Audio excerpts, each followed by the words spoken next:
Amen. Amen.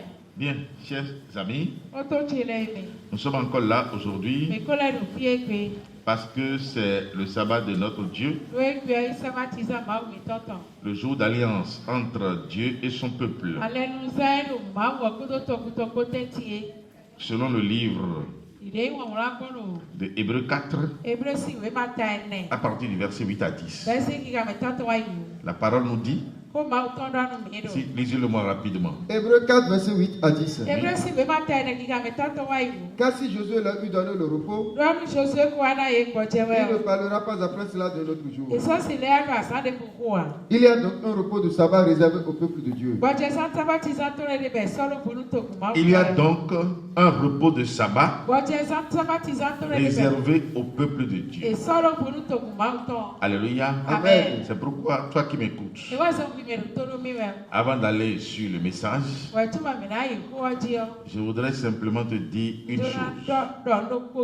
Tout le monde ne peut pas connaître le sabbat. Si tu es en train de parler de sabbat à quelqu'un et que c'est maintenant, lui il a la force pour défendre dimanche,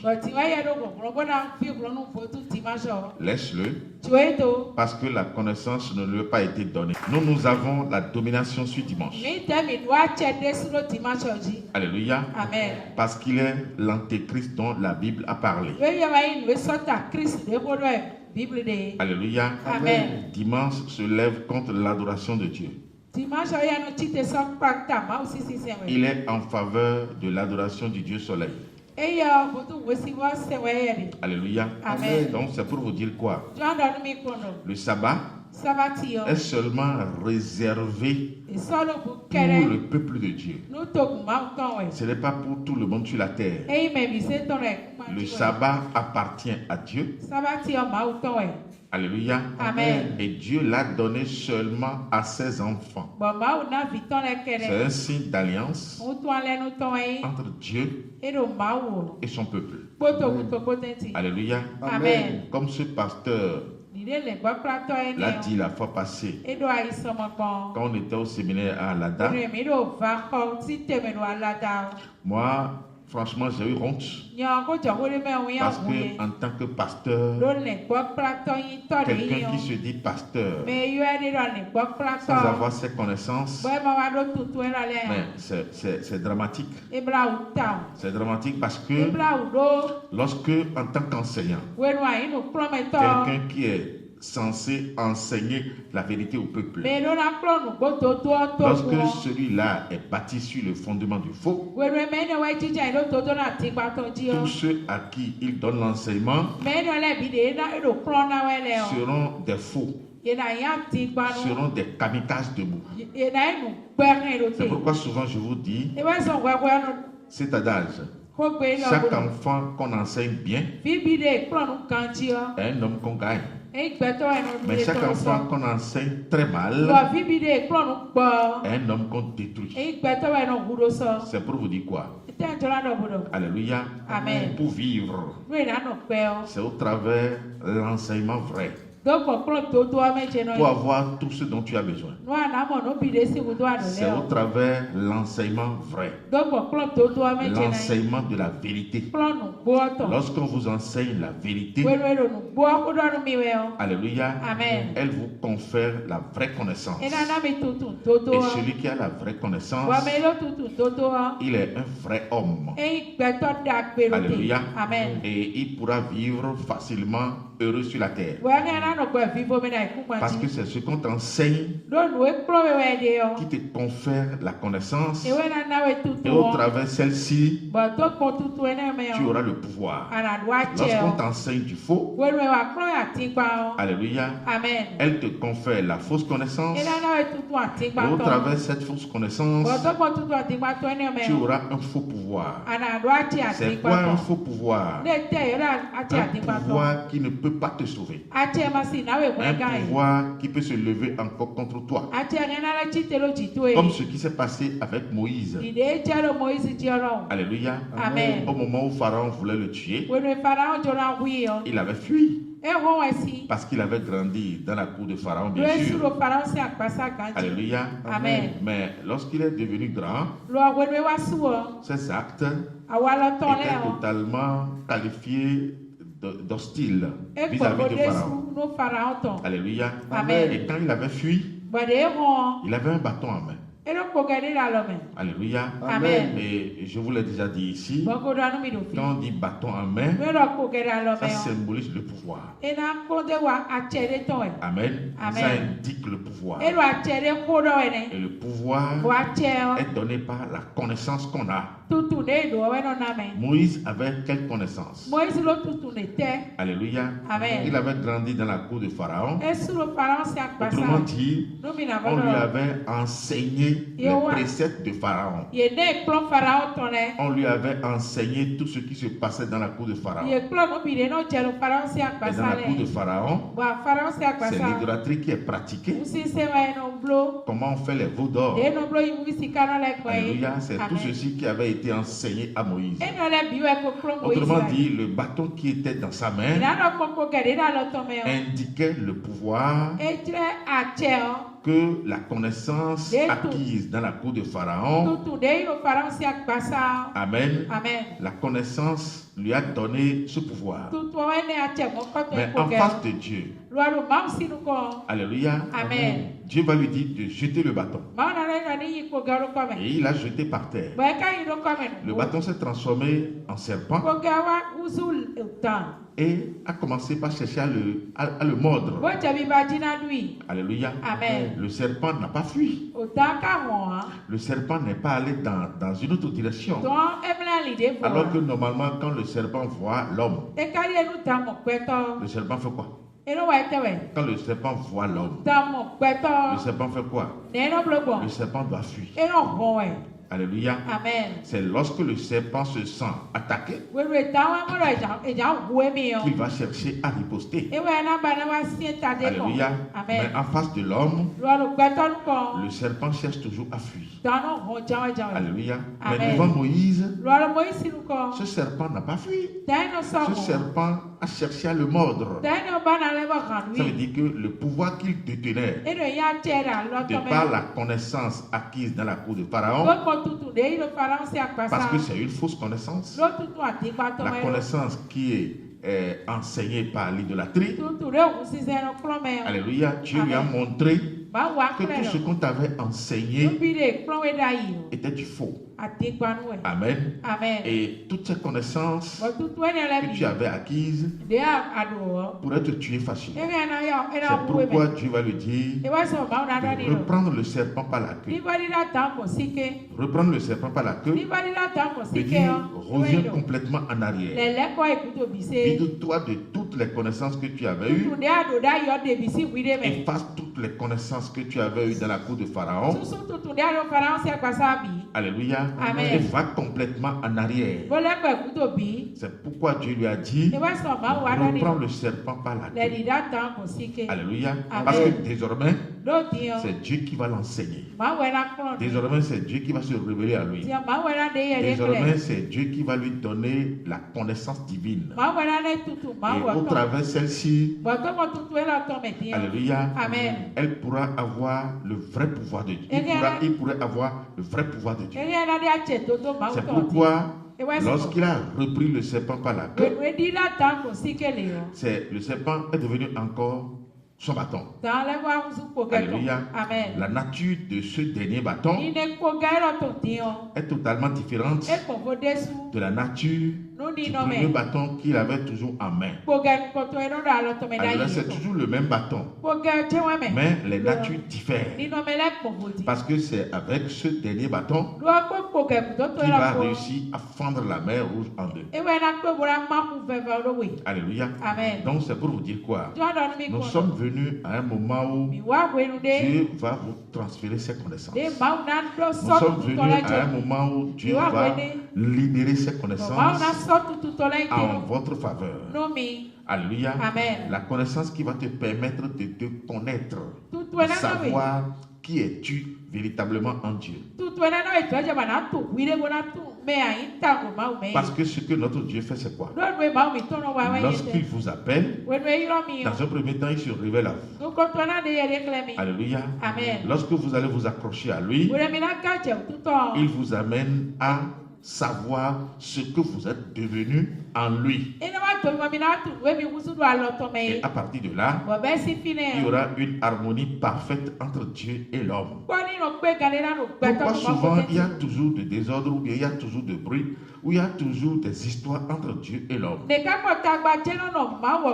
Alors que de par la conception divine, dès le commencement, alléluia, il ne devrait pas y avoir de problème entre l'homme et Dieu. Parce que l'homme a été créé à l'image et la ressemblance de Dieu.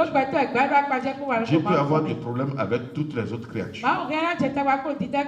Alléluia. Amen. Mais la seule créature qui doit être en harmonie parfaite avec Dieu, c'est l'espèce humaine. Mais ce que nous constatons aujourd'hui avec amertume, c'est l'homme qui a de problèmes, d'ailleurs même de plus grands problèmes avec Dieu. Alléluia. Amen. Il y a des problèmes qui se produisent entre l'homme et Dieu, qui durent des milliers d'années. Dans cette condition, vous devez savoir que c'est l'homme qui perd. Parce que Dieu, lui, ne perd jamais. Amen. Il ne perd rien. Mais il gagne toujours. Alléluia. Amen. C'est pour dire quoi? De par sa position inférieure à Dieu, l'homme ne doit jamais chercher à rentrer en collision avec Dieu. Amen. Amen. Rentrer en collision avec Dieu, non. Mais il va faire quoi? L'homme doit rechercher à tout prix pour rester, chercher toujours la paix entre lui et son créateur. Il peut avoir des problèmes avec ses proches. Il peut avoir des problèmes avec les humains sur la terre. Mais l'homme ne doit jamais chercher à avoir de problèmes avec Dieu. Parce que dans cette condition, il sera toujours perdant. Amen. Il sera toujours perdant. Alléluia. Amen. Donc, vous devez ouvrir vos oreilles grandement, porter une attention particulière à tout ce que Dieu va nous dire, surtout par rapport au temple de Jésus-Christ. S'il faut vous le rappeler, un temple par définition, de façon générale, c'est un lieu réservé pour donner un culte à un Dieu. Ça, c'est de façon globale. Un temple, c'est un lieu sacré, soyez rapide, c'est un lieu sacré, c'est un lieu réservé pour donner un culte à un Dieu. Alléluia. Amen. Maintenant, si nous revenons dans le jargon divin, le temple de Dieu, c'est cet endroit réservé par Dieu lui-même pour recevoir gloire et adoration. Un endroit où Dieu sera élevé. Un endroit où Dieu sera honoré. Un endroit où on doit faire des sacrifices à Dieu. Amen. Amen. Dans le temple de Dieu, c'est un lieu d'honneur pour Dieu. Ce n'est pas un lieu de déshonneur. C'est un lieu, un endroit où Dieu est honoré. C'est un endroit où Dieu est glorifié. Alléluia. C'est un endroit où Dieu est toujours en joie. C'est un endroit où Dieu laisse les bénédictions. C'est un endroit où Dieu a toujours ses yeux rivés. Amen. Dieu n'abandonne jamais son temple. C'est pourquoi 1 Corinthiens 3, verset 16 à 17 va nous dire qu'est-ce que le temple a comme valeur devant Dieu? Vas-y. 1 Corinthiens 3, verset 16 à 17. Oui. Ne savez-vous pas que vous êtes le temple de Dieu et que l'Esprit de Dieu habite en vous? Ne savez-vous pas que vous êtes le temple de Dieu et que l'Esprit de Dieu habite en vous? Oui. Si quelqu'un détruit le temple de Dieu, Dieu le détruira. Si quelqu'un détruit le temple de Dieu, Dieu le détruira. Ça veut dire que Dieu ne permet jamais à ce qu'on détruise son temple. Vous pouvez détruire tout. Alléluia. L'homme peut détruire tout. L'homme peut détruire tout ce qu'il veut. Mais à l'exception du temple de Dieu, on ne détruit pas le temple de Dieu. Celui qui détruit le temple de Dieu, Dieu le détruira. Oui, vas-y. Car le temple de Dieu est saint. Et c'est ce que vous êtes. Car le temple de Dieu est saint. Et c'est ce que vous êtes. C'est pourquoi, chers frères, chères sœurs, Amen. Nous devons faire attention. Beaucoup attention à ce que Dieu a fait de nous. Tu dois faire attention à ce que Dieu a fait désormais de toi. Parce que à partir d'aujourd'hui, tu ne t'appartiens plus à toi-même. Alléluia. Tu appartiens désormais à Dieu. Tu es une entité mise à part par Dieu lui-même. C'est pourquoi depuis que tu es venu sur la terre, il n'a pas permis à ce que la mort t'emporte. Alléluia. Et le jour J, il t'a fait grâce. Il t'a amené à lui-même. Il t'a transformé pour que son esprit reste en toi. Amen. Donc la première attention que tu dois faire à ta personnalité, c'est quoi? Tu dois faire tout possible pour que l'Esprit de Dieu réussisse à t'habiter pour toujours. Alléluia. Tu ne dois jamais obliger l'Esprit de Dieu à t'abandonner un jour. Et pour que l'Esprit de Dieu abandonne l'homme qui avait été précédemment établi comme temple de Dieu, c'est lorsque celui-ci rentre dans l'idolâtrie. Alléluia. Donc tu dois prendre garde à ta personne. Alléluia. Parce que je te le redis encore, tu ne t'appartiens plus. Paul a compris en son temps. Il dit, si je vis, ce n'est plus moi qui vis, mais c'est le Christ qui vit en moi. Alléluia.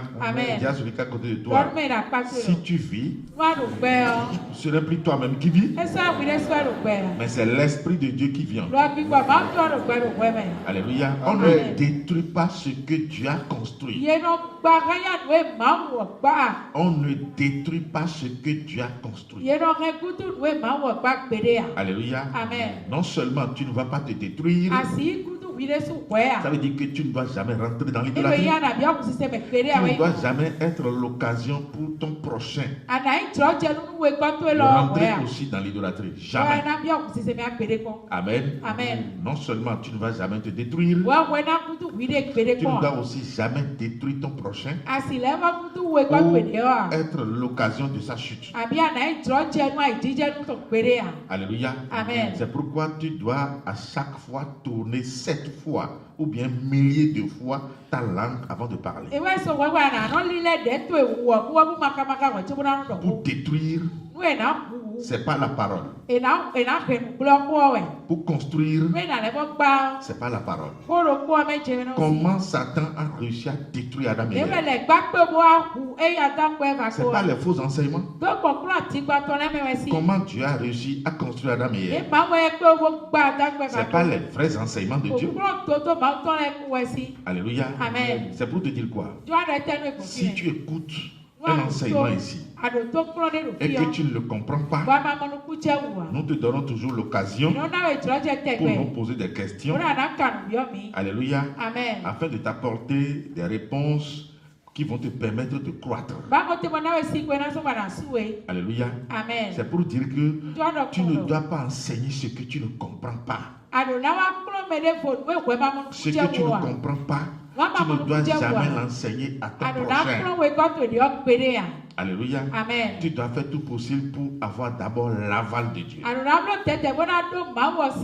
Tu dois chercher toujours à connaître la vérité. On n'enseigne pas le mensonge, mais on enseigne la vérité. Celui qui enseigne la vérité vivra toujours, parce que la vérité ne meurt jamais. La vérité est éternelle. Mais celui qui enseigne le mensonge mourra, parce que le mensonge est toujours éphémère. Alléluia. Amen. Donc, de par ta position aujourd'hui, tu dois faire tout possible pour faire quitter le mensonge que les pasteurs t'avaient enseigné depuis des dizaines d'années. Tout ce qu'on t'avait enseigné sur le fondement de Janus, tu dois faire tout possible pour te débarrasser de ces connaissances, pour te débarrasser de ces enseignements. Tu n'es pas venu ici pour compléter ce qu'on ne t'avait pas enseigné dans l'idolâtrie. Amen. On ne complète pas ici. Parce qu'il y a un monsieur qui était venu ici. Alléluia. Et c'est ce que lui a dit. Devant tout le monde, il dit bon que lui, ce que lui voulait, il voulait compléter. Mais ce n'est pas nous qui lui avons enseigné avant. Alléluia. Amen. Ce qu'il avait dans son vase, ce n'est pas nous qui avions mis ça dedans. Amen. Amen. On ne doit jamais mettre du nouveau vin dans de vieilles outres. Du nouveau vin, on le met dans de nouvelles outres. Alléluia. Donc tout ce qu'on t'avait enseigné, que ce soit dans la franc-maçonnerie, que ce soit avec les Ekanka, Roskura, Barikari, Saja Yoga, ou dans le culte endogène. Amen. Tu dois te débarrasser de tout ceci. Parce qu'au travers de ces enseignements, tu n'avais pas la vie. Tu étais toujours errant. La sorcellerie t'attaquait toujours. Par conséquent, tu dois les abandonner et les oublier à jamais. Tu dois aussi faire ce nettoyage autour de toi, dans ta maison, tous ces supports spirituels. Alléluia. Qu'on t'avait donné sur le plan physique, que ce soit des pentacles, alléluia, que ce soit des photos, que ce soit des chapelets, que ce soit tout ce qu'on a l'habitude de nous donner, que ce soit des huiles bénites, des sels bénis, du sable béni. Tu dois te débarrasser de tout ceci. Même les livres ésotériques. Tu dois te débarrasser de tout ceci. Parce que ces ouvrages qu'on t'a vendus ne peuvent jamais égaler la connaissance de la parole de Dieu dans la Bible. Alléluia. Amen. Ces petits bouquins ésotériques qu'on t'a vendus. Alléluia. Que tu as l'habitude de lire. Moi, je te le confirme. Alléluia. Que la connaissance que ces bouquins, en les lisant, vont te donner, ne pourront jamais avoir la même dimension avec la connaissance que la parole de Dieu va te donner. Ceux qui avaient écrit ces bouquins ne peuvent jamais dire imbécile sorcellerie, imbécile guéri. Mais avec la connaissance de Dieu, tu peux dire imbécile sorcellerie, imbécile guéri, et tu ne seras jamais atteint. C'est ce qu'il a dit à Josué. Dans Josué, à partir du verset 7, il dit nul ne tiendra devant toi tant que tu vivras. Aussi longtemps que la parole de Dieu serait en toi, aussi longtemps que la connaissance de Dieu serait en toi, nul ne pourra se tenir devant toi. Alléluia. Amen. Quelle que soit la dimension spirituelle de la personne, nul ne pourra se tenir devant toi. C'est pourquoi, une fois encore, je te dis que Dieu t'a déjà fait grâce. Si éventuellement tu ne le savais pas, Dieu t'a déjà fait grâce. C'est pourquoi tu es devant lui. Amen. Amen. Beaucoup cherchent aujourd'hui ta position, mais ne l'ont pas encore trouvé. Mais toi, Dieu t'a déjà fait grâce. Amen. Amen. Donc, quand vous entendez sa voix, vous devez rapidement vous accrocher à lui pour lui ouvrir votre cœur. Alléluia. Amen. Donc, tu ne dois plus avoir ton cœur focalisé sur tout ce qu'on t'avait enseigné. Dis-moi ça, c'est rapide, oui. Josué 1. Oui. Amen. Amen. Donc, c'est pour dire que nous voulons démarrer l'enseignement. Amen. Amen. L'enseignement qui a rapport avec ta vie. Comment Dieu t'a construit. Alléluia. Amen. Souvent, je vous dis que le schéma que vous avez au tableau, c'est la partie spirituelle d'un individu sur la terre. Amen. Amen. Et toutes ces lignes et ces hôtels ont des versets bibliques, ont des versets dans la Bible. Alléluia. Amen. Donc, je l'ai dit tout à l'heure que le temple de Dieu, c'est un endroit où Dieu est honoré, un endroit où Dieu est adoré.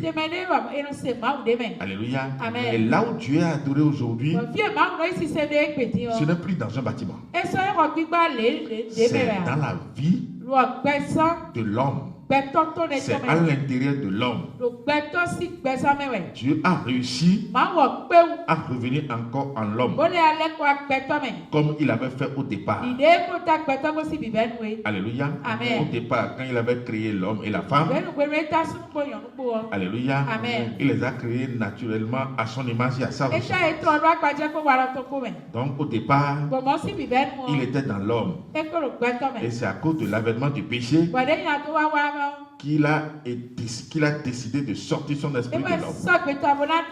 Mais par le sacrifice de Jésus-Christ, le Saint-Esprit est revenu encore sur l'homme à partir des apôtres. Alléluia. Amen. Ça veut dire que la génération après les apôtres, alléluia, Amen. c'est une génération de grâce. C'est une génération qui ne doit plus mourir. Alléluia. Amen. C'est une génération à qui Dieu a fait une grâce exceptionnelle. Donc si aujourd'hui les gens continuent toujours de mourir, alléluia, Amen. ça veut dire que c'est l'ignorance. Et Dieu n'a pas accepté que cette ignorance nous saisisse. C'est pourquoi tu dois ouvrir les yeux. Dis à celui qui est à côté de toi, ouvre les yeux. Amen. Alléluia. Amen. Donc nous sommes à un moment où la lumière brille avec une forte intensité. La lumière qui avait été retirée de Lucifer, la lumière qui avait été éteinte, alléluia, Amen. Aujourd'hui est revenue et elle brille avec une intensité qui ne dit pas son nom. Ça veut dire que si aujourd'hui quelqu'un ne connaît pas encore Dieu, c'est ça fait son problème. Amen. Amen. Dieu s'est déjà révélé à l'homme. Parce que cette question sera posée à Jésus lui-même. Dans le livre de Jean 14, à partir du verset 6. Alléluia. Amen. Et il a donné une belle réponse. Une bonne réponse. Donc à l'heure d'aujourd'hui, tout le monde entier est inexcusable. Personne ne peut plus dire moi je ne connais pas Dieu. Pourquoi tu ne vas pas connaître Dieu? Dieu est déjà venu. Il a pris la forme humaine et il s'est révélé à l'humanité entière. Alléluia. Amen. Donc personne aujourd'hui sur la terre ne doit plus dire à Dieu oui, je ne t'ai pas connu. Alléluia. Amen. Si on arrive à le dire, c'est un langage d'idolâtrie. Alléluia. Amen. Et de méconnaissance. Alléluia. Amen. Oui, vas-y. Jean 14 à partir du verset 6. Jésus lui dit, je suis le chemin, la vérité et la vie. Nul ne vient au Père que par moi. Si vous me connaissez, vous connaîtrez aussi mon Père. Et dès maintenant vous le connaissez et vous l'avez vu. Amen. Si vous me connaissiez, vous connaîtrez aussi mon Père. Et dès maintenant, vous l'avez. C'est fini. Alléluia. Amen. Vous l'avez vu. Et Jésus qui a parlé ainsi au temps des apôtres, il continue toujours de se révéler à l'homme jusqu'à l'homme nous sommes.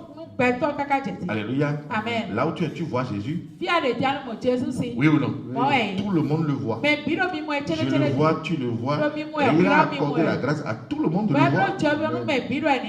Amen. Amen. Donc si quelqu'un aujourd'hui sur la terre arrive à dire que lui ne connaît pas Dieu, ça veut dire qu'il est inexcusable. Il est condamné déjà. Amen. Amen. Philippe va parler, vas-y. Philippe lui dit, oui. Seigneur, montre-nous le Père et cela nous suffit. Montre-nous le Père. Parce que c'est ce qui est important, ce qui est très capital pour la vie d'un être humain. Amen. Amen. C'est pourquoi souvent je te dis, et je te le rappelle, la raison pour laquelle tu es ici, tu n'es pas ici à cause de ton frère ou à cause de ta soeur. Non, tu n'es pas ici pour faire la guerre.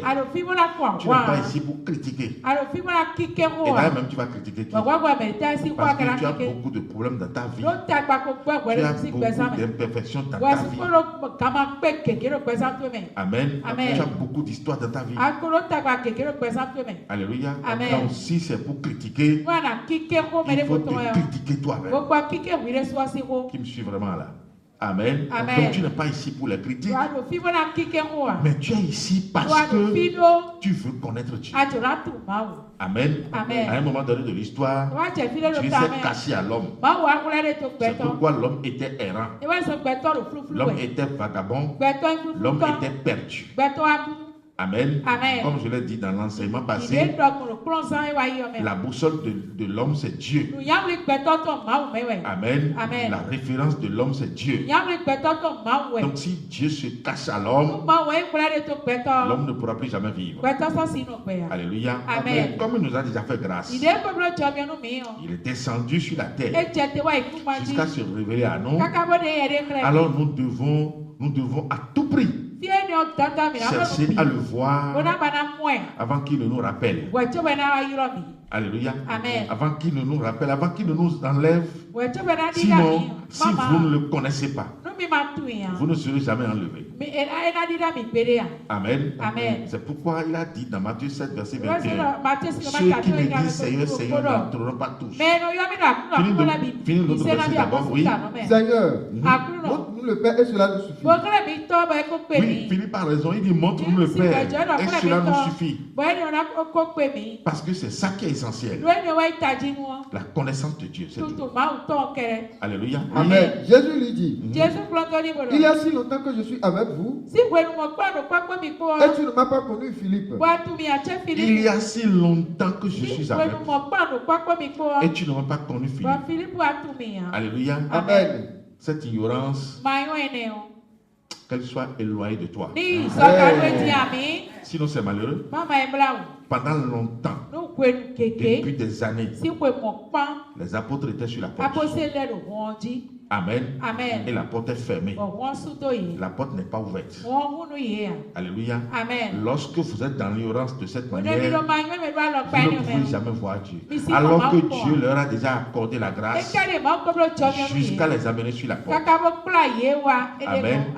Ici, Jésus veut leur ouvrir la porte. Il dit, il y a si longtemps que je suis avec vous et tu ne m'as pas connu, Philippe. Oui. Celui qui m'a vu a vu le Père. Comment dis-tu, montre-nous le Père? Celui qui m'a vu a vu le Père. Amen. Amen. Vous voulez avoir encore quel Père en dehors de moi? C'est ce qu'il est en train de lui dire. Celui qui m'a vu a vu le Père, a vu Dieu, a vu déjà l'Esprit de Dieu.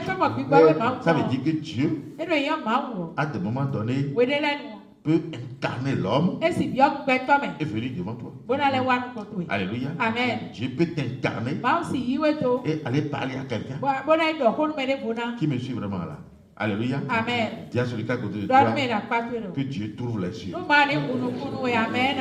Amen. Parce que s'il ne t'ouvre pas les yeux, tu ne peux pas voir ce qui se passe ici. Tu ne peux pas comprendre ce qui se passe ici.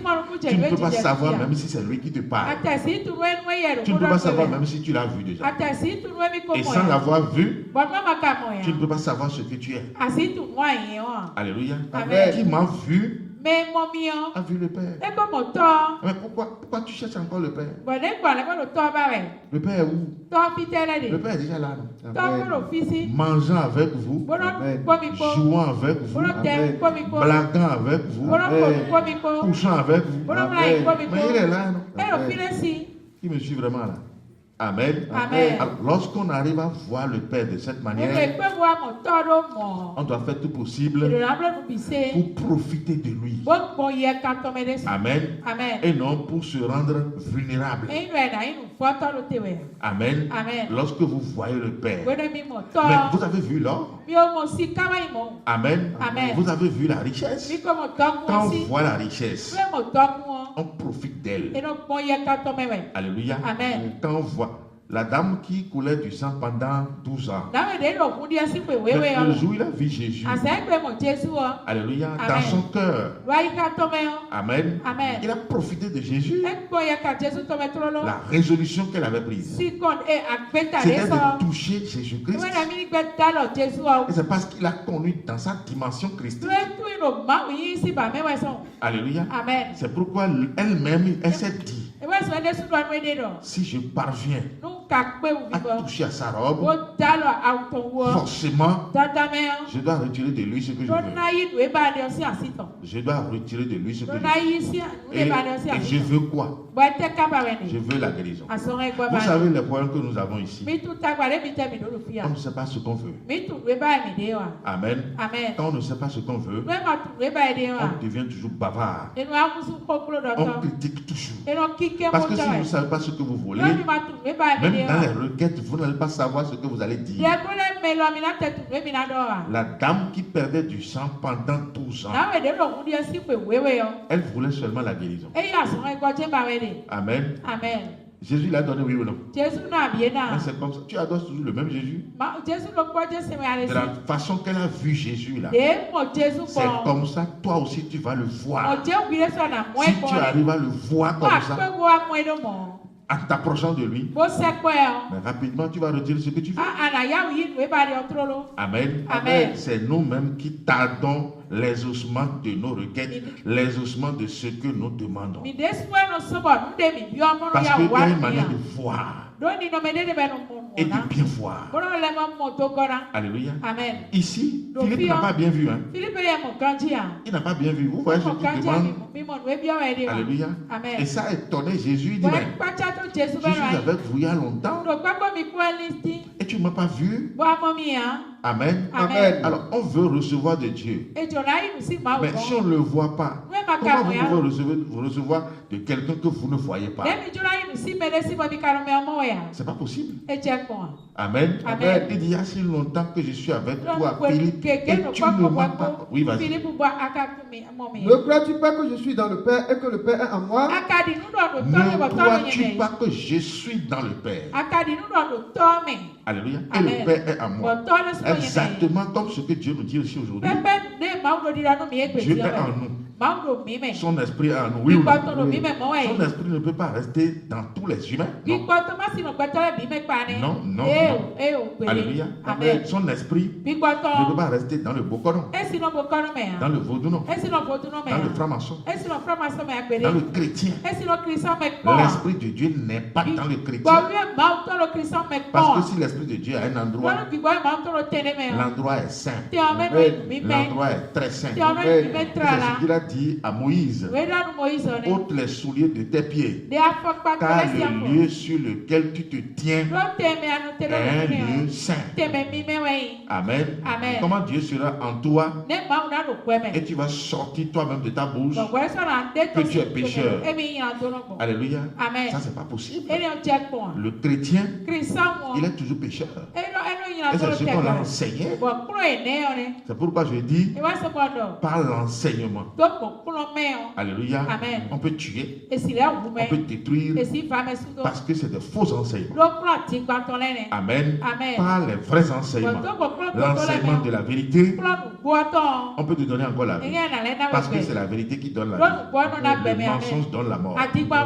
C'est pourquoi Satan ne peut jamais cesser de mentir. Amen. Et quand on dit même le mensonge, c'est se faire voir ou se faire établir ce qu'on n'est pas. Alléluia. Amen. Oui, vas-y. Les paroles que je vous dis, je ne le dis pas de moi-même. Et le Père qui demeure en moi, c'est lui qui fait les œuvres. Alléluia. Amen. Il dit les paroles que je vous dis. Je ne les dis pas de moi-même. Parce qu'au commencement était la parole. La parole était avec Dieu. Et la parole était Dieu. Alléluia. Donc les paroles que vous entendez ne viennent pas de moi-même. Ne viennent pas de ma chair, mais elles viennent de l'Esprit de Dieu qui est en moi. C'est ce que Jésus est en train de leur dire. Amen. Et lui aussi, il est dans le Père. S'il n'est pas dans le Père, il ne peut pas transmettre de façon efficace tout ce que le Père lui donne comme parole au profit du peuple. Alléluia. Donc tu dois savoir qu'en venant ici chaque soir,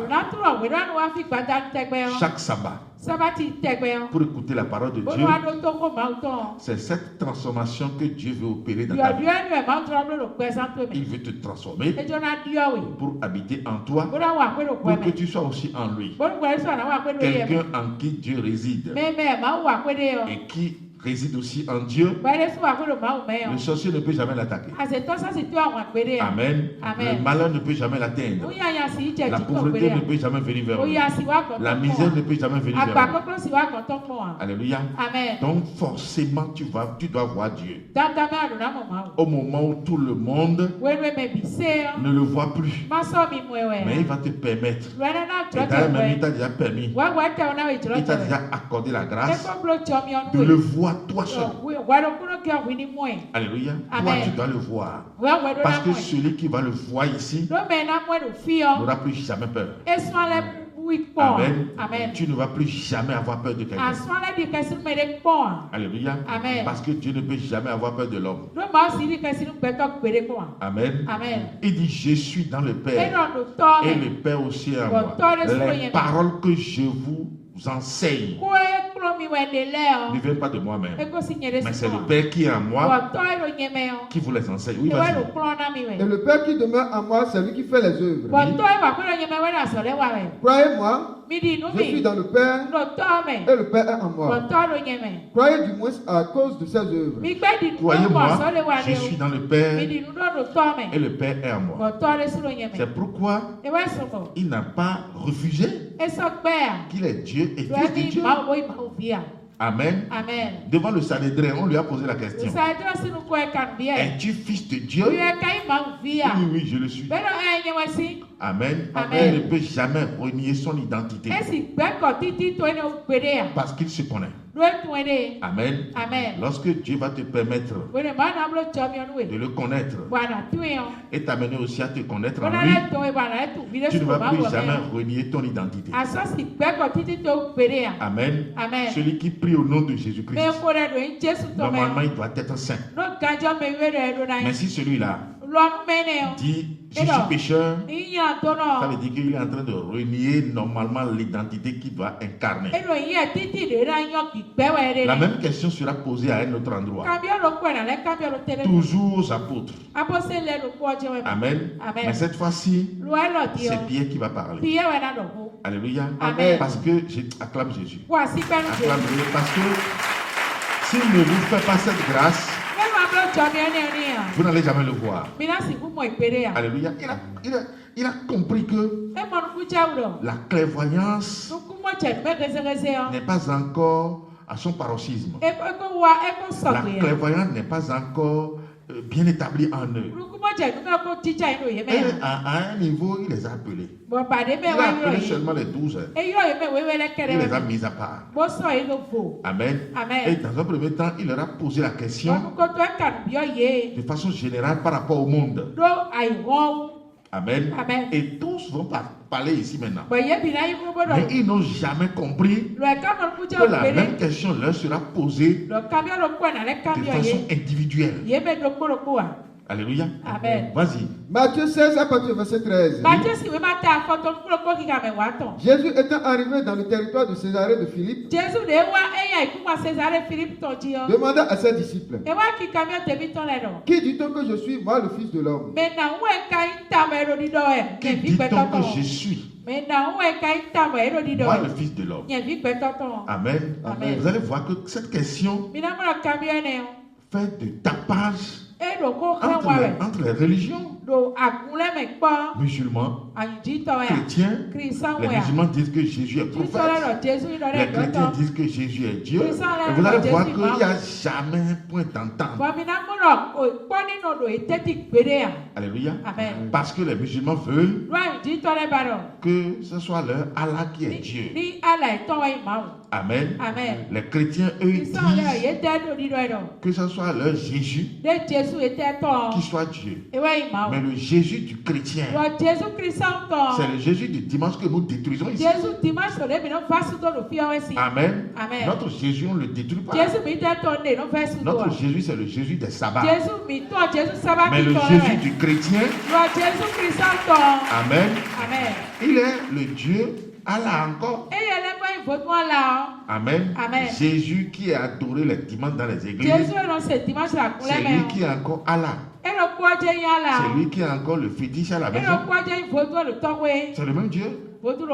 Amen. Mais qui a la capacité de prendre de différentes formes. Dans Apocalypse 13, on a dit, alléluia, il a la capacité de se présenter à vous sous différents cieux avec de différentes formes.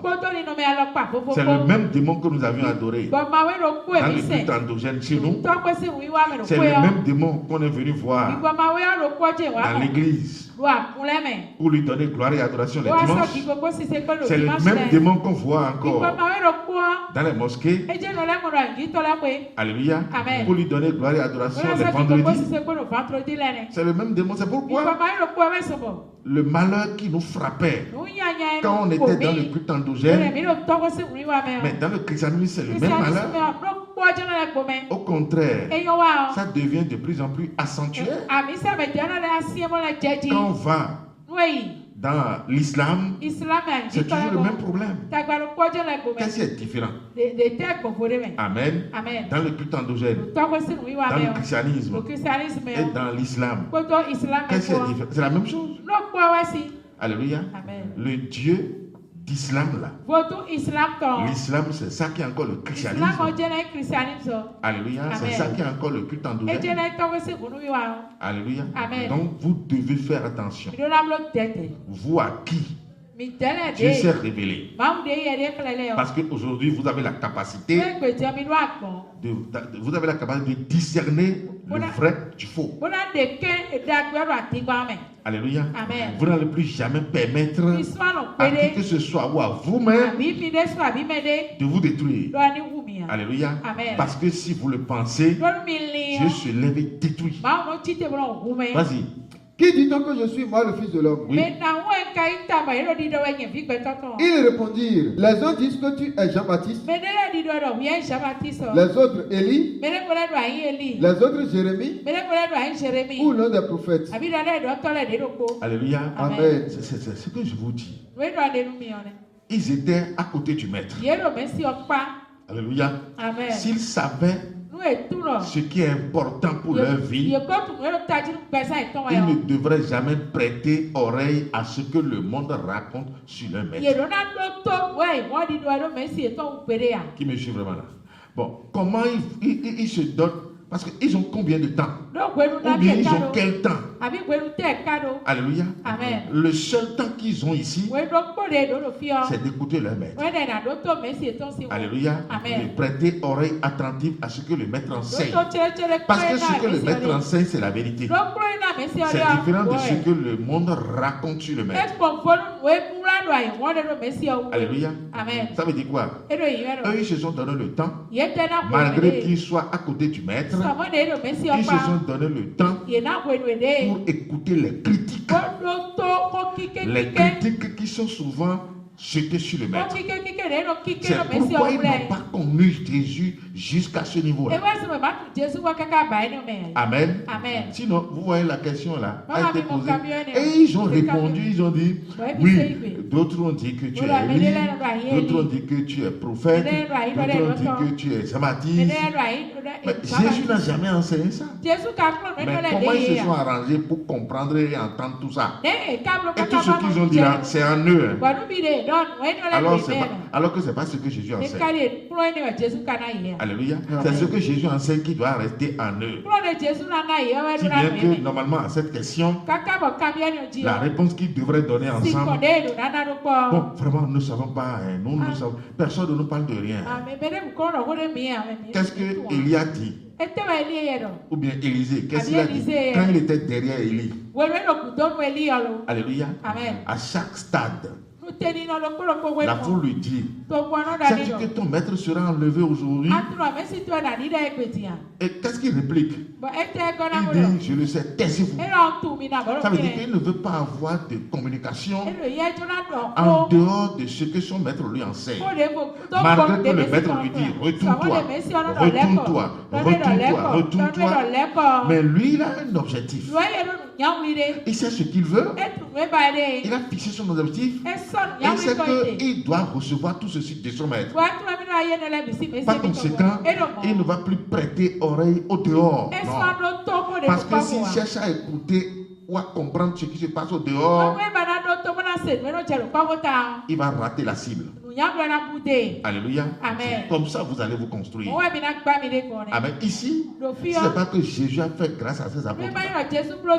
Personne d'entre eux ne serait sauvé. Alléluia. Élisée est allé tout droit. Et après avoir traversé le Jourdain, son maître va lui dire, bon, maintenant, demande ce que tu veux. Pourquoi le maître ne lui a pas parlé comme ça quand ils étaient à Bethel, quand ils étaient à Gilgal, quand ils étaient à Jéricho? Et c'est juste après avoir traversé le Jourdain, parce que ça c'est la dernière étape. Le maître lui a dit, maintenant demande ce que tu veux. Mais nous voulons des choses, mais là où la chose se trouve, mais c'est au profond de nous. Vous ne pouvez pas rester à la surface pour la voir. Ce que tu veux là, c'est possible. Amen. Mais ce n'est pas la surface. C'est à l'intérieur, au plus profond de toi. Donc il va falloir que tu te concentres beaucoup même. C'est avec une concentration terrible que vous allez la voir. Ceux qui vont rester dans la chair là, ils vont toujours rater la cible. Amen. 4 étapes successives avant que Élie ne lui dise, demande ce que tu veux. Et il n'a pas bégayé. Il n'a pas dit, bon, qu'est-ce que je vais demander maintenant? Non. Lui sait ce que lui veut. Et il sait qu'il va l'avoir. La seule question, demande ce que tu veux. Il dit, je veux la double portion de ton onction. Double portion de ton onction. Amen. Pourquoi la double portion? Une première portion de l'onction va lui permettre de comprendre tout ce que le maître fait. Amen. La deuxième portion de l'onction va lui permettre de continuer ce que le maître a fait. Parce que sans avoir compris ce que le maître a fait, d'un point A à un point B, Il ne peut pas continuer de ce point B à un point C. Donc, voilà comment lui veut utiliser les 12 portions. Ça veut dire qu'il est un homme spirituel hautement établi. Ce genre de personnes-là, ils ne ratent rien. Rien. Ils ont toujours tout. Tout ce dont ils ont besoin. Parce que le Dieu que nous adorons, il a tout. Mais avant que tu ne parviennes à toucher ce que tu veux là, les critiques ne peuvent jamais t'amener à cet endroit. Critiquer ton frère, critiquer ta soeur, critiquer, ça ne peut jamais t'amener là. Ou bien tu veux critiquer dormir aussi. Critiquer dormir, manger, c'est ça? C'est ça? Amen. Si c'est comme ça, tu vas vivre comme un païen. Alléluia. Amen. Donc c'est pour dire quoi? C'est pour dire que tout est possible. Vas-y. Et vous, leur dit-il, qui dites-vous que je suis? Voilà. Ils n'ont jamais compris que la question leur sera retournée. Quand il y a dit à Élisée, qu'est-ce que tu veux? Il dit, je veux la double portion. Et Élie, prenant la parole, lui a dit, tu demandes quelque chose de difficile, mais pas impossible. Alléluia. Amen. Tu peux demander tu peux vouloir même ce qui est plus difficile dans ce monde. Ce ne serait jamais impossible à Dieu. Luc 1:37 a dit, car rien n'est impossible à Dieu. Il n'y a rien qui soit impossible à Dieu. Tu peux demander ce qui est la chose la plus difficile, à condition que tu sois comme Élisée, à condition que tu arrives à fermer tes oreilles sur le dehors, à condition que tu parviennes à ouvrir tes 7 pieds spirituels sur l'essentiel. Alléluia. Amen. Oui, vas-y. Simon Pierre répondit, tu es le Christ, le Fils du Dieu vivant. Pourquoi ils n'ont plus répondu ensemble? Sur la question du monde, tous ont répondu. Ils répondirent. Maintenant, quand Jésus leur a retourné la question, sur 12, c'est une seule personne qui a parlé. 1 sur 12. C'est ça la moyenne? Amen. Ça veut dire que quasiment il n'y a personne. 1 sur 12. Et qu'est-ce que Pierre a dit? Il dit, tu es le Christ. Le niveau christique, c'est le niveau divin, c'est Dieu ça. Quand on dit Jésus, c'est la chair. Quand on dit Christ, c'est l'esprit. Jésus-Christ, l'homme dans lequel réside l'esprit de Dieu. C'est pourquoi il t'a donné aussi son nom. Dans Apocalypse 22, verset 3. Ça veut dire que toi aussi, sur le plan spirituel, on t'appelle Jésus, l'homme dans lequel réside l'esprit. Acclame-le. Amen. Donc, nous devons savoir qui nous sommes. Amen. Ne jamais chercher à nous détruire nous-mêmes ou à détruire nos proches. Oui, vas-y. Jésus reprenant la parole lui dit, tu es heureux, Simon, fils de Jonas.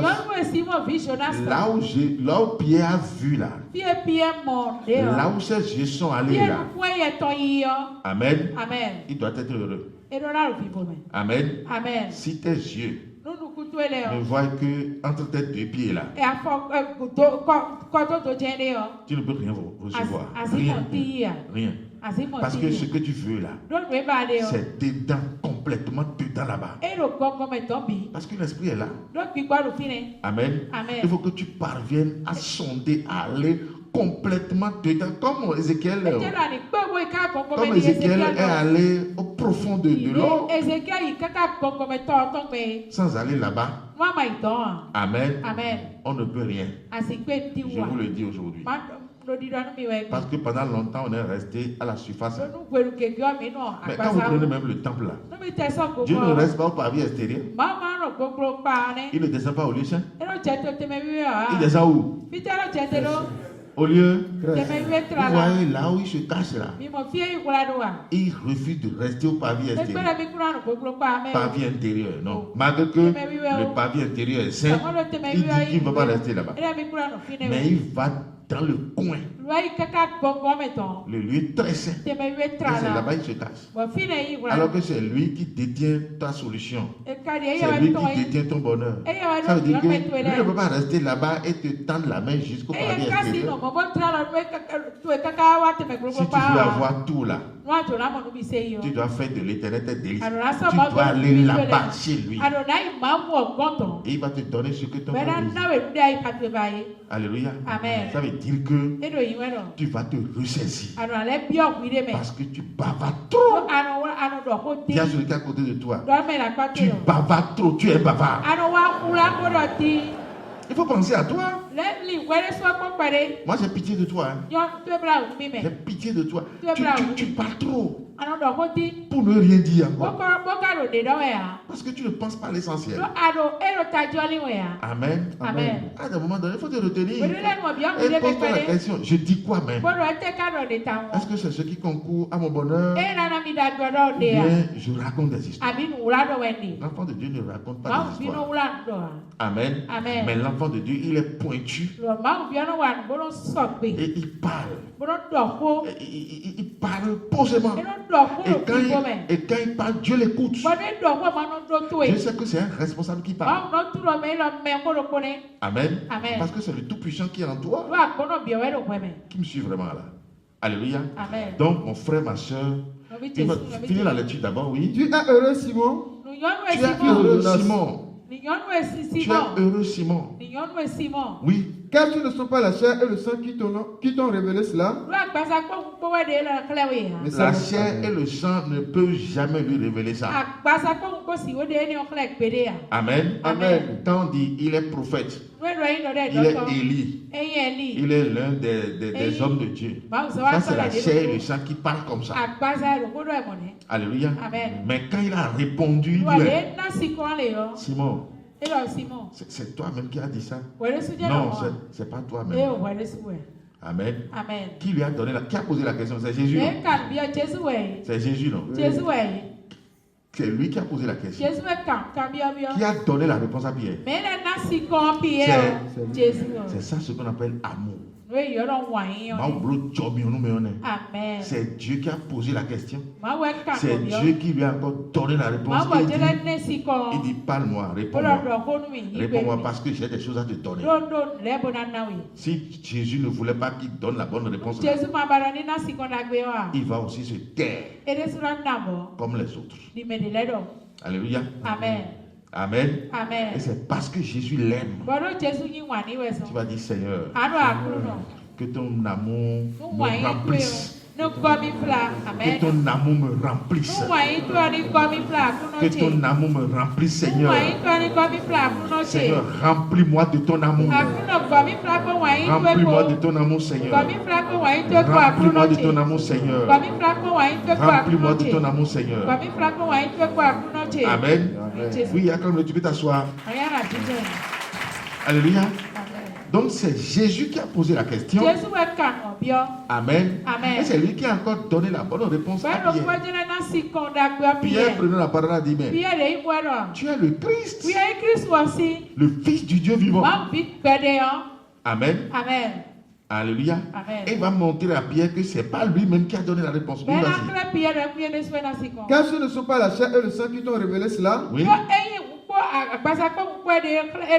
Mais c'est mon Père qui est dans les cieux. Mon Père qui est dans les cieux.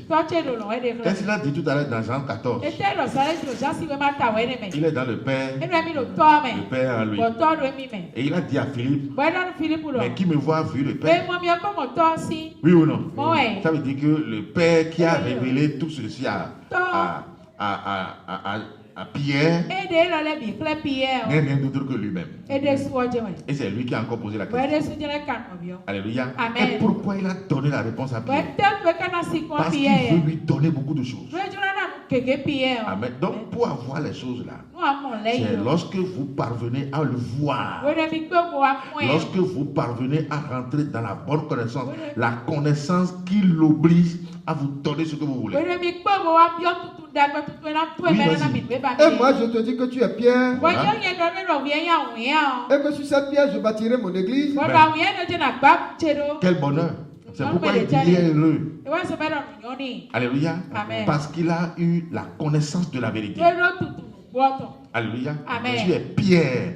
Et sur cette pierre, je bâtirai mon église. Oui, vas-y. Et que les portes du séjour des morts ne prévaudront point contre elle. Il lui a donné la domination sur la mort. Amen. La domination totale sur la mort.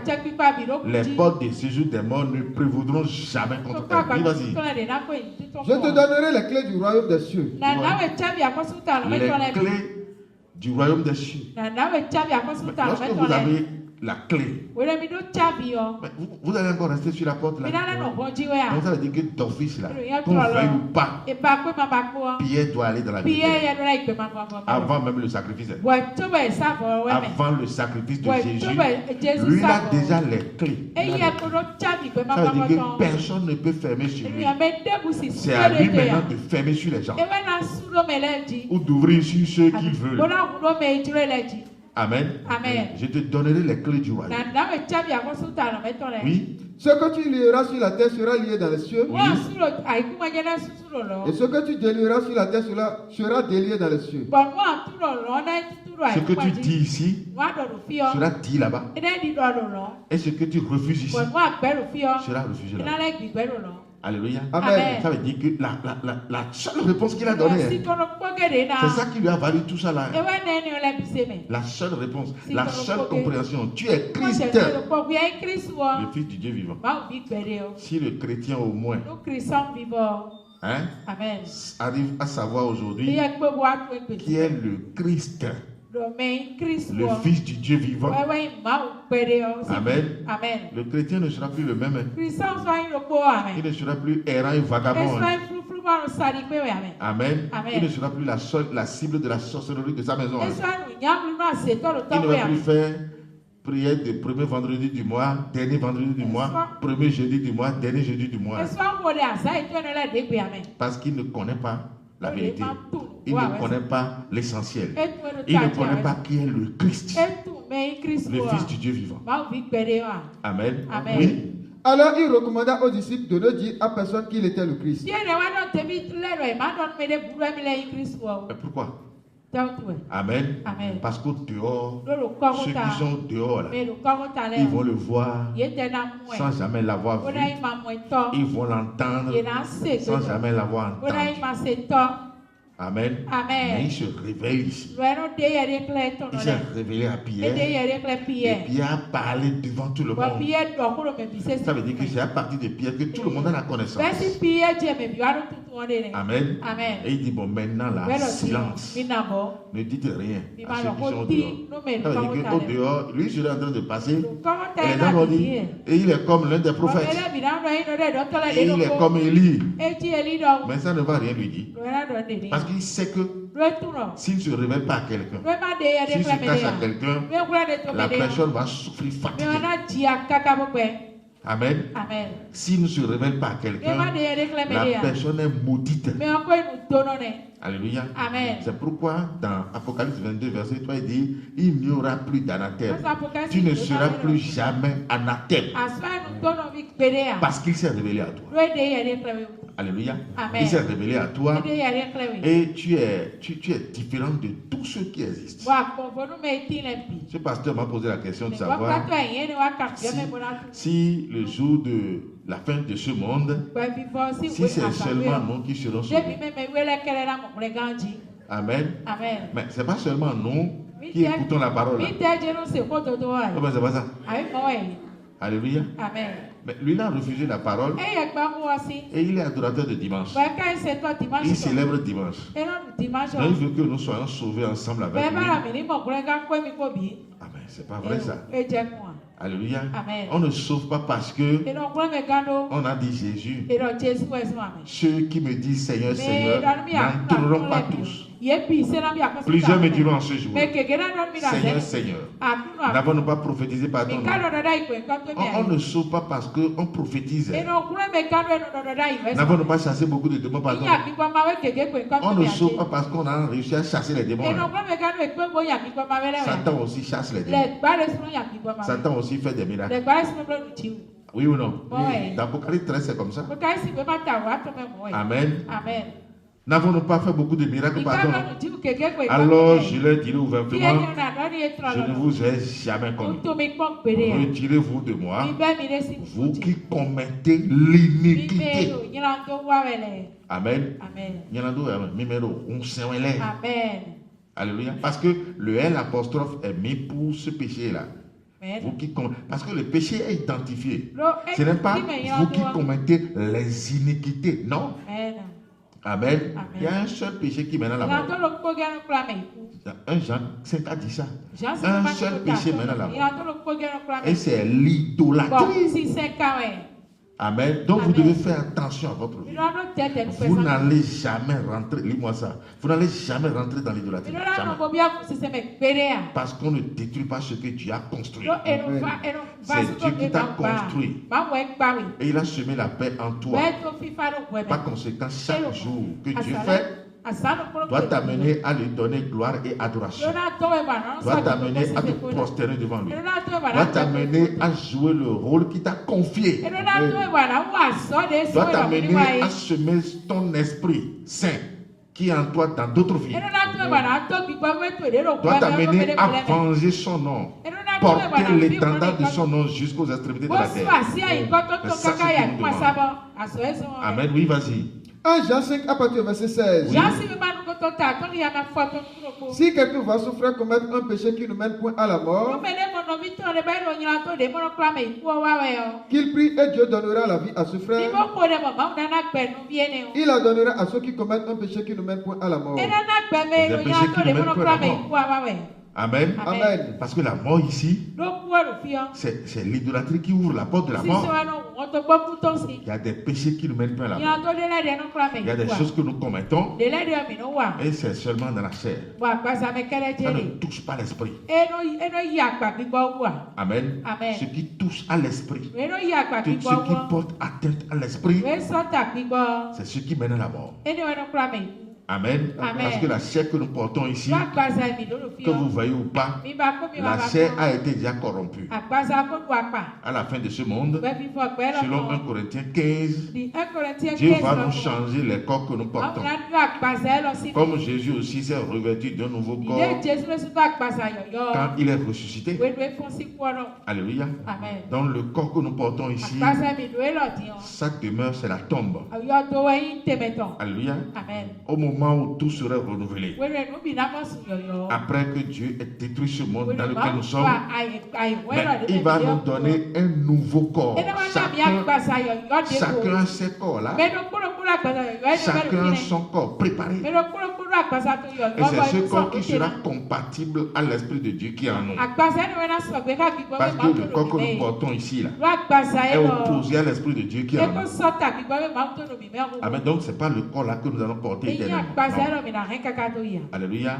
Ici là, il ira à sa place. Mais nous n'allons pas le suivre. Notre place, notre demeure, nous sommes des citoyens célestes. Mais le corps que nous portons, sa demeure, c'est sous la terre. Alléluia.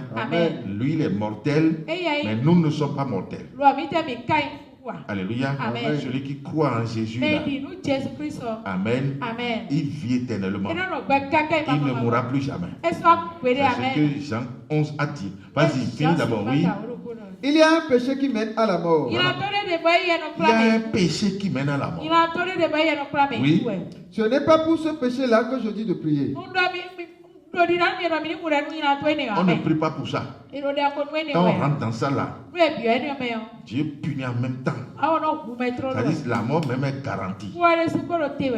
Alléluia. Amen. Après l'avoir connu. Après avoir pris par la restauration. Par la rédemption. Alléluia. Amen. Après avoir porté l'Esprit de Dieu. Et un jour, tu te lèves encore pour rentrer dans l'idolâtrie. Il dit c'est fini pour toi. On ne prie pas pour ça. Alléluia. Amen. Oui. Toute iniquité est un péché. Oui. Et il y a tel péché qui ne mène pas à la mort. Oui. Nous savons que quiconque est né de Dieu ne pêche point. Oui. Mais celui qui est né de Dieu se garde lui-même et le malin ne se touche pas. Va à la fin rapidement, oui. Verset 20. Oui. Nous savons aussi que le Fils de Dieu est venu et qui nous a donné l'intelligence pour connaître le véritable. Et nous sommes dans le véritable en son Fils Jésus-Christ. C'est lui qui est le Dieu véritable et la vie éternelle. Petits enfants, gardez-vous des idoles. Gardez-vous des idoles. Petits enfants, gardez-vous des idoles. Alléluia. C'est pourquoi Dieu t'a appelé. Parce que tu vas te garder des idoles. Donc si tu as encore des idoles à la maison, des choses que toi-même tu as fabriquées par tes mains, devant lesquelles tu te prosternes, je te dis attention. Amenez-moi le tableau, nous allons faire le parcours rapidement. Alléluia. Amen. Parce que tu as été averti avant qu'on ne commence. Si tu as le phare à la maison, si tu as des histoires, alléluia, tout ce que Dieu nous reproche, si tu as encore tout ceci à la maison, gardez-vous des idoles. Alléluia. Amen. Donc ici, nous avons le temple Jésus-Christ. Amen. Amen. C'est ce que Jésus est venu faire sur la terre. C'est ce qu'il est venu faire de l'homme. C'est ce que tu es devenu désormais. Alléluia. Amen. Qu'ils vous souviennent que dans le premier temple, le temple construit en 46 ans, le temple que nous avions vu sous Moïse, c'est un temple qui est séparé par deux rideaux. Amen. Amen. Le temple a été séparé par deux rideaux. Et derrière chaque voile, il y a des dispositions spirituelles. Alléluia. Amen. Et le peuple bas, le peuple pécheur, lui il est convoqué seulement à rester au parvis extérieur. Alléluia. Amen. Le peuple pécheur, l'ensemble du peuple, parce qu'il est pécheur, il ne peut ni accéder au lieu saint, ni accéder au lieu très saint. Alléluia. Amen. Mais il est appelé seulement à rester ici au parvis extérieur. Quand on dit parvis extérieur, on parle du monde. Là où il y a le péché. Alléluia. Amen. Donc, les enfants d'Israël, au temps de Moïse, comme nous l'avions enseigné déjà, Amen. Amen. Comme ils sont toujours pécheurs, ils devraient acheter des animaux sur lesquels ils vont confesser leurs péchés et les amener au souverain sacrificateur, qui à son tour va sacrifier tous ces animaux en leur faveur. Alléluia. Amen. Mais ce principe n'avait pas donné la sainteté à l'homme. C'est pourquoi lorsque Jésus est venu, il a dit: détruisez ce temple et en 3 jours je vais encore le reconstruire. Amen. Amen. Et le jour là, il avait fait des fouets et il a chassé les monnayeurs, les vendeurs de bœufs, vendeurs de moutons, parce que ceux-là étaient ici.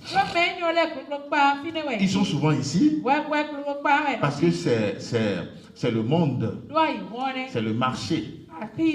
Amen. Amen. Donc eux, ils sont souvent ici. Alléluia. Amen. Lorsque Jésus a décidé de détruire le temple construit en 46 ans, les pharisiens n'étaient pas tombés d'accord. Alléluia. Amen. Même ces apôtres ont compris le sens de cette parole quand C'est pas sa mort et sa résurrection. Alléluia, parce qu'il est mort. Il a été enterré. Le troisième jour, il est revenu à la vie. Alléluia. Donc ce passage en la terre, revenu encore à la vie, prend le symbole de la construction de notre vie. Parce qu'il est l'agneau de Dieu qui ôte le péché du monde. Sur la croix, il a dit, tout est accompli. Autrement dit, il a pris nos péchés, il est allé les enterrer et il est revenu glorieux. Alléluia. Donc c'est pour dire quoi? Lui, il a déjà détruit le temple. Parce que les pharisiens croyaient que il allait détruire le temple physiquement. Non, ce qui était dans le temple et qui empêchait l'homme de rester saint pour Dieu, de rester toujours pécheur, c'est ça qu'il a détruit dans le temple. Sur la croix, au moment où il a rendu l'esprit, les deux voiles qui séparaient le temple étaient déchirés de haut jusqu'en bas. Ça veut dire quoi? Le peuple est retenu ici. Et le souverain sacrificateur aussi est retenu ici. Aussi longtemps que ces rideaux seront toujours en position, le peuple ne peut pas voir Dieu. Parce que Dieu lui descend ici. Alléluia. C'est pourquoi Jésus, dans le sacerdoce, il dit, venez à moi, vous tous qui êtes chargés, fatigués, je vous donnerai de repos. C'est-à-dire qu'au travers de son sacrifice, l'homme qui était condamné à rester ici, alléluia, aura désormais la grâce de quitter ici et de venir jusqu'ici devant Dieu sans être jamais condamné. Ça veut dire qu'il n'y aura plus de barrières. Il n'y aura plus un souverain sacrificateur qui sera chargé d'aller faire le sacrifice du peuple ici et ici. Non. Alléluia. Tous ceux qui vont croire en Jésus-Christ, ils seront désormais appelés même souverains sacrificateurs. Alléluia. Donc désormais, ils peuvent quitter ici pour venir jusqu'ici. Alléluia. Au moment où la loi régnait d'autorité, le peuple qui est ici, s'il ouvre ce rideau-là pour venir ici, il va mourir. Amen. Le souverain sacrificateur, lui, s'arrête ici. Et c'est Moïse qui vient ici. Alléluia. Donc le souverain sacrificateur ne peut même pas venir ici. Alléluia. Mais à l'heure d'aujourd'hui, et le souverain sacrificateur, parce que le peuple entier aujourd'hui a ce titre. C'est pourquoi tu as eu la capacité d'adorer Dieu tout à l'heure. Sinon tu ne peux pas. L'adoration que tu as donnée à Dieu tout à l'heure prend le symbole du sacrifice. Parce que de par cette adoration, tu es transformé en objet de sacrifice. Amen. Et comme c'est toi-même qui as ouvert ta bouche, qui a dit gloire à Dieu, tu es encore souverain sacrificateur. Souverain sacrificateur et en même temps objet de sacrifice. Ça veut dire que celui qui est en Jésus aujourd'hui, il joue les deux rôles. Ce n'est plus un animal qui ira chercher pour amener. Alléluia. Non, en adoration, il est comme le sacrifice de Jésus. Alléluia. Et comme c'est lui-même qui est venu devant le trône et qui donne gloire et adoration à Dieu par sa bouche, il est encore souverain sacrificateur. Je ne sais pas si tout le monde me comprend là. Alléluia. Donc ce n'est pas quelqu'un qui va porter ton sacrifice devant le trône. Ce n'est pas quelqu'un qui va prier pour toi nécessairement, non. Dieu t'accorde aussi la grâce de lui parler bouche à bouche. Qui va le faire? Lève la main. Amen. J'ai dit, on ne se maudit pas et tu n'as pas encore compris. Qui va parler maintenant avec Dieu bouche à bouche? Lève la main, tu veux parler avec lui. Parce qu'il t'a donné l'occasion de parler avec lui bouche à bouche. Amen. Donc, Jésus, pour devenir ce temple aujourd'hui, tout passe par lui. Parce que c'est lui qui a joué le rôle. Alléluia. Donc l'enfant de Dieu que nous sommes aujourd'hui, avant qu'on ne soit en Jésus, nous devons connaître le temps qui nous entoure. Sans connaître ce temps-là, même si tu es tout ce que tu veux, Dieu ne viendra jamais à toi. Amen. Tout commence par là d'abord, avant d'être enfant de Dieu. Amen. Même si tu pries au nom de Jésus 1000 fois par jour, tu te dis au nom de Jésus, tu peux le dire 1000 fois par jour. Ça ne commence pas par là. Ça commence d'abord à partir du temps. Du temps de Dieu. Amen. Parce que le temps de Dieu entoure l'enfant de Dieu.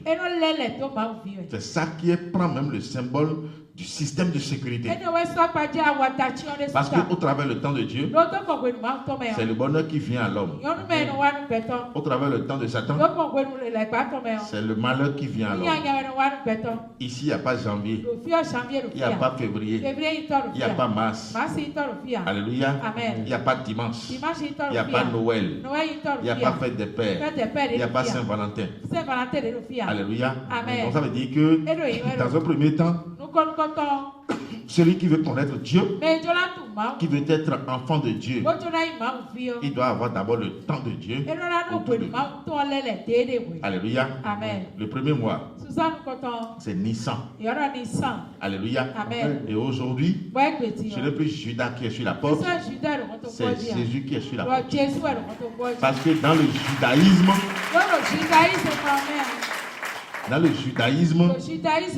où le peuple de Dieu était juif, parce que le nom juif vient de la religion, le judaïsme. Amen. Moi, je ne suis pas juif. Et le peuple de Dieu aujourd'hui n'est plus le peuple juif.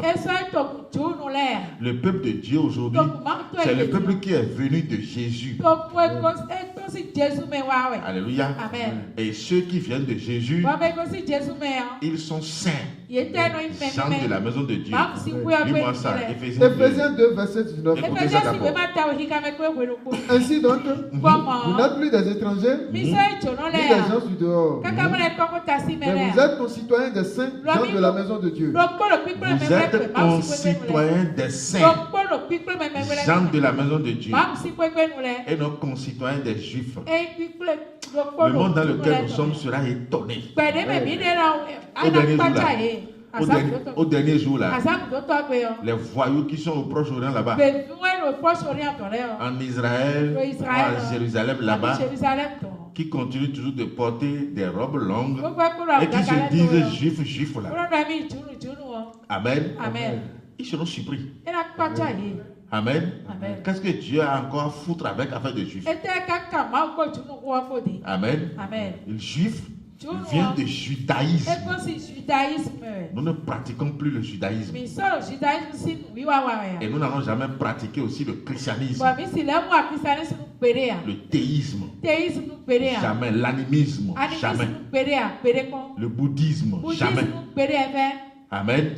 C'est des religions désordonnées, envoyées par Satan pour détruire l'espèce humaine. Amen. Donc c'est pour dire quoi? Judas, dans le livre de Genèse 49, ça a été dit qu'il va rester sur la porte jusqu'à l'arrivée du Shiloh. Le Shiloh est déjà venu? Oui ou non? Donc si le Shiloh est venu, parce que Judas veut dire adoration, veut dire gloire. Donc si le Shiloh vient, et d'ailleurs même le Shiloh est le lion de la tribu de Judas. Donc si le Shiloh vient, Alléluia. Tous ceux qui sont dans cette tribu vont lui donner la place. Et c'est lui qui va siéger sur le trône. Et c'est de lui que nous sommes venus aujourd'hui. Nous ne sommes plus venus de Judas. Non. Alléluia. Amen. Donc personne ne doit plus te parler de juifs. Ceux qui ne connaissent pas Dieu, c'est eux qui vont continuer toujours de parler de juifs. Parce que le juif c'est quoi? C'est l'enfant de Dieu. Amen. Qui adore Dieu dans la loi. Par conséquent, il doit faire des sacrifices. Donc le juif fait des sacrifices. Il doit tuer les animaux. Amen. Exactement comme ce que nous sommes en train de voir. Mais le Saint de Jésus-Christ, il est enfant de Dieu à l'heure d'aujourd'hui. Mais il ne va plus faire de sacrifices. Parce que les vrais adorateurs, ce sont ceux-là qui adorent le Père en esprit et en vérité. Ceux qui sont là, les adorateurs que le Père demande. Donc ce qui est en esprit n'est jamais visible à l'œil nu. Non, donc on ne va plus prendre des animaux pour tuer aujourd'hui. Le dernier sacrifice a été déjà fait. Dieu va le surprendre un à un. Donc, alléluia. Donc, celui qui veut adorer, veut être enfant de Dieu aujourd'hui, amen. Il doit connaître le temps de Dieu. Ça fait un. Il doit connaître celui-ci qui est Jésus. Il doit le connaître. Comment? En tant que Dieu et Fils de Dieu qui est venu sur la terre. Alléluia. Pour enlever ses péchés. Il est mort. Le troisième jour, il est ressuscité. Il doit avoir cette foi. C'est la foi qui va nous justifier. C'est ça ce qu'on appelle la foi justificative. Celui qui dit Jésus n'existe pas. Lui là, il est déjà mort. C'est ce que vous allez voir souvent sur les réseaux sociaux. Amen. Le personnage de Jésus. Mais pourquoi ça les gêne? Parce qu'ils cherchent à comprendre. Amen. Jésus n'a jamais existé. Il faut savoir qu'il est mort déjà. Amen. Jésus, il est fils de Marie. Comme ce que les musulmans disent. Il faut savoir qu'il est mort déjà. Ça veut dire que Jésus s'est caché à tous ceux-là. Alléluia. Si c'est caché à quelqu'un, c'est comme ça qu'il sera en train de divaguer. Il deviendra bavard. Mais s'il se révèle à vous, vous allez garder le silence. L'Éternel combattra pour vous et vous gardez le silence. Alléluia. Il s'est révélé à ce jeune homme né, à cet aveugle né. Amen. Dans Jean 9, à partir du verset 35, c'est lui qui a ouvert les yeux à ce monsieur. Et les gens ont commencé par lui créer des problèmes. Ils lui ont posé des questions pas possibles. Amen. Et ils l'ont renvoyé même de la synagogue. Parce qu'il dit que Jésus est frère. Amen. Les pharisiens l'ont renvoyé. Et Jésus, connaissant tout ceci, il est revenu encore et il a posé la question à cet aveugle. Il lui a dit, mais crois-tu au Fils de Dieu? Et le type lui a dit, mais qui est-il pour que je croie en lui? Il dit, moi qui te parle, je le suis. Il dit, c'est toi, je me prosterne. Amen. C'est fini. Alléluia. Il se révèle à qui il veut. Donc vous n'avez même pas le droit d'écouter ceux qui sont sur les réseaux sociaux. Parce qu'eux, ils doivent bavarder. Amen. C'est parce que le Seigneur ne s'est pas révélé à eux. Amen. Donc vous devez le connaître. Totalement différent du Jésus de christianisme. Amen. Ce Jésus qui est toujours sur la croix jusqu'à là où nous sommes, qui naît le 25 décembre, dédicacé 8 jours après, qui est 1er janvier, alléluia, et qui est adoré dans les églises les dimanches. Vous devez savoir que ce Jésus est un démon, mais il y a le vrai Jésus qui est Dieu et Fils de Dieu, qui sait qui a toute la terre aujourd'hui, lorsque vous ne le discernez pas, vous ne serez jamais sauvé. Mais quand il te sauve, tu ne seras plus chrétien, mais tu seras saint. Tu seras saint. Tu seras saint. Alléluia. Donc, lorsque vous le discernez, Amen, il va vous amener à parcourir, à faire le parcours. À partir d'ici, jusqu'à venir ici. Amen. Et c'est comme ça que vous allez savoir ce qui est en vous.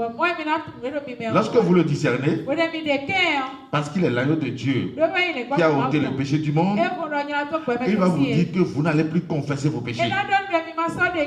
Comme au temps du temple de Moïse, où le juif doit confesser ses péchés dans les oreilles de l'animal. Mais ici, ce n'est plus confession des péchés. Romains 10, 9 à 10. Romains 10 à partir du verset 9. Si tu confesses de ta bouche le Seigneur Jésus, si tu confesses de ta bouche le Seigneur Jésus, Alléluia, Amen. Je confesse que Jésus-Christ est Dieu et Fils de Dieu. Dis à celui qui est à côté de toi, je confesse que Jésus-Christ est Dieu et Fils de Dieu. Amen. Je confesse que Jésus-Christ est venu dans ce monde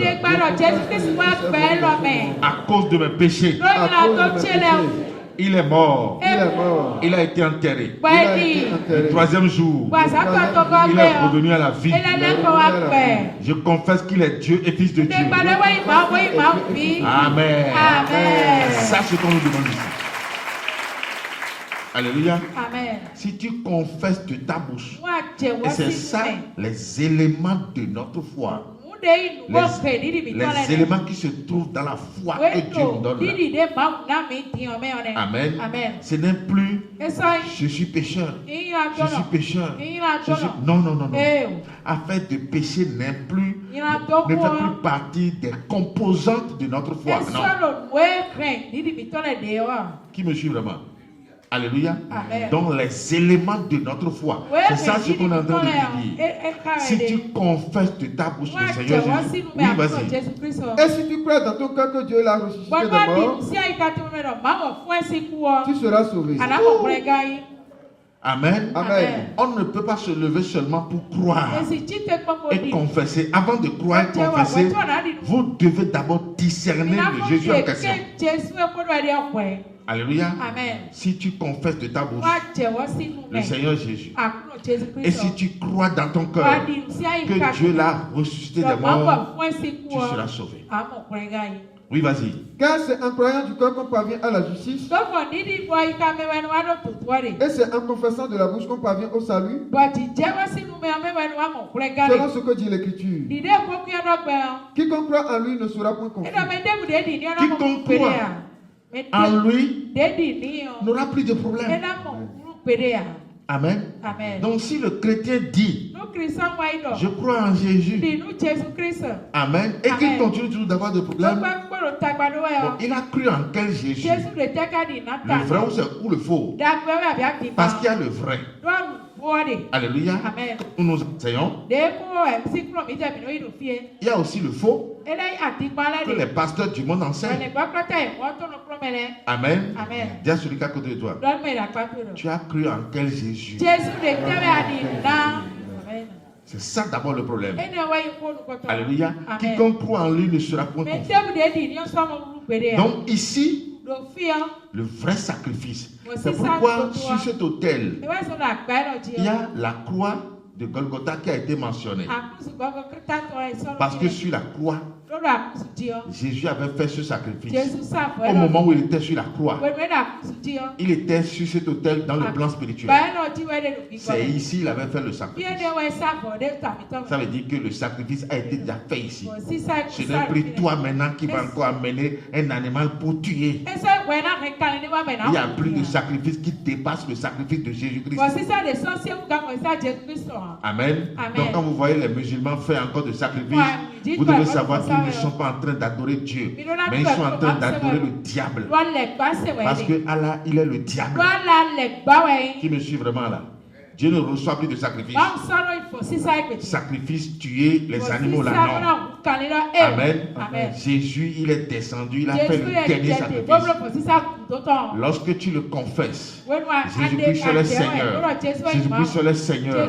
Jésus-Christ est le Seigneur. Le sang de Jésus remplit cet autel en toi. Parce que tout ce que vous voyez ici, c'est les éléments qui nous composent sur le plan spirituel. Tout ça là sont en nous. Tous ces éléments sont en nous. Alléluia. Donc lorsque tu viens ici en adoration et tu dis gloire à Dieu, le Dieu tout-puissant, le Dieu d'Abraham, le Dieu d'Isaac, le Dieu d'Israël, gloire à toi, le Dieu des dieux. Lorsque tu es en train de déclarer ces mots, le sang de Jésus devient abondant sur cet autel. L'autel là est mouillé parce que son sang est toujours frais. Amen. Donc cet autel qui est en toi là, c'est comme si on a offert des sacrifices là-dessus nouvellement. Tu es en train de renouveler l'autel là qui est en toi. Alléluia. Donc tout part d'ici d'abord. Premièrement, la compréhension. C'est la compréhension qui redresse l'autel. Ce que nous avions lu dans le livre de Romains 9 à partir de verset Romains 10 à partir de verset 9 à 11. Ce que nous venons de lire là. C'est cette compréhension qui redresse l'autel, qui ne va plus te condamner. Alléluia. De par cette compréhension, tes péchés sont partis. Alléluia. Et lorsque tu vas commencer par lui dire gloire, par lui dire gloire, par lui dire gloire, cet autel est en action. Cet autel est mouillé. Cet autel vit. Parce que c'est ici que tu as la vie. Alléluia. C'est ici que l'homme est pardonné. Alléluia. Donc tu n'as plus besoin de demander pardon aujourd'hui. Mais tu confesses Jésus. Et aussi longtemps que Jésus serait dans ta vie, aussi longtemps que tu ne vas pas rentrer dans l'idolâtrie, l'autel là est toujours vivant. Et si cet autel est toujours vivant, personne ne peut te tuer. Alléluia. Parce que c'est ça même le... Mais écoutez, sa valeur là. Le sorcier ne peut pas venir ici. Parce qu'avant que le sorcier ne te détruise là, il doit réussir à tuer Jésus ici. Rentrer en toi, renverser les autels ici, renverser tout avant de te nuire. Amen. Qui va le laisser passer? Personne. Parce que toutes les clés ici sont déposées ici. C'est les clés dont il a promis à Pierre. Je te donnerai les clés du royaume. Il y en a 12. Alléluia. Qui représentent les heures. Alléluia. Donc, avant de nuire à ta vie, il faut que celui-ci donne d'abord l'accès. Et voilà qu'il ne va jamais donner l'accès à un sorcier. Oui ou non? Ça veut dire que le sorcier a des problèmes. Tu peux dire imbécile sorcellerie. Répète après moi. Imbécile sorcellerie. Imbécile gris-gris. Et tu ne seras jamais atteint. Amen.